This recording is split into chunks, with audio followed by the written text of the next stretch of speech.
Second topic చూస్తున్నాం. మోంతా తుఫాను తీరాన్ని దాటింది, కానీ తన బీభత్సాన్ని మాత్రం ఆపలేదు. ఇప్పటికే ఏపీలో తన ప్రతాపాన్ని చూపిన మోంతా ఇప్పుడు తెలంగాణపై తన ప్రతాపాన్ని చూపిస్తోంది. ఇప్పటికే ఉమ్మడి వరంగల్, ఖమ్మం జిల్లాలో భారీ వర్షాలు కురుస్తున్నాయి. ముఖ్యంగా ఉమ్మడి వరంగల్ జిల్లాపై మోంతా పంజా విసిరింది. తుఫాను ఎఫెక్ట్తో వరంగల్ వణుకుతున్నదనే చెప్పాలి. పర్వతగిరి మండలం కల్లెడలో 34 సెంటీమీటర్ల భారీ వర్షపాతం నమోదైంది. సంగెం మండలం కాపుల కన్నపర్తిలో 25 సెంటీమీటర్లు, నెక్కొండ మండలం రెడ్లవాడలో 24.6 సెంటీమీటర్లు, ఉరుసుగుట్టలో 23.7 సెంటీమీటర్ల వర్షపాతం రికార్డైంది. ఇక గూడూరు, సంగెం, వర్ధనపేటలో 22 సెంటీమీటర్లకు పైగా వర్షం పడింది.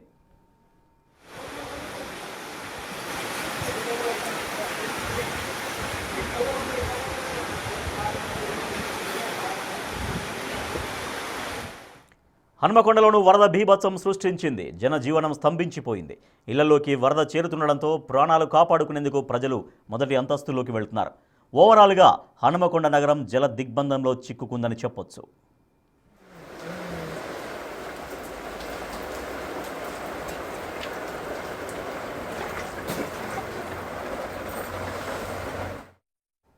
అటు ఖమ్మంలో కూడా అదే పరిస్థితి నెలకొంది. ఖమ్మంలో మున్నేరు నది ఉగ్ర రూపం దాల్చింది.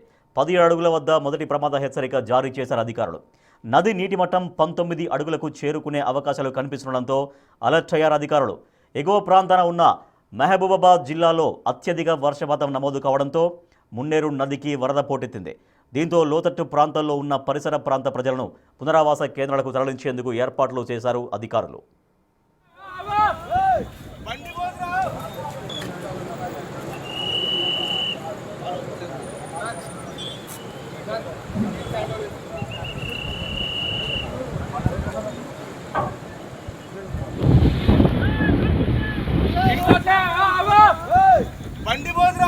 పోతారా దిగిరారా బండి ఆగిపోదు కానీ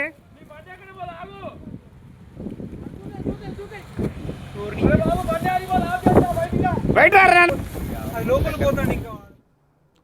భారీ వర్షాల కారణంగా చాలా చోట్ల రైళ్లు నిలిచిపోయాయి. ఖమ్మం రైల్వే స్టేషన్లో వందే భారత్ ట్రైన్ నిలిచిపోయింది.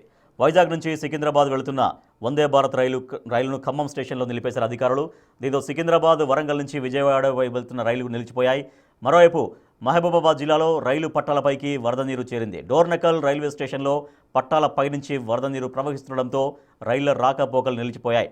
దీంతో జల దిగ్బంధంలోనే డోర్నకల్ జంక్షన్ ఉండిపోయింది. విజయవాడ నుంచి మరికొన్ని రైళ్లను దారి మళ్లించారు. డౌన్లో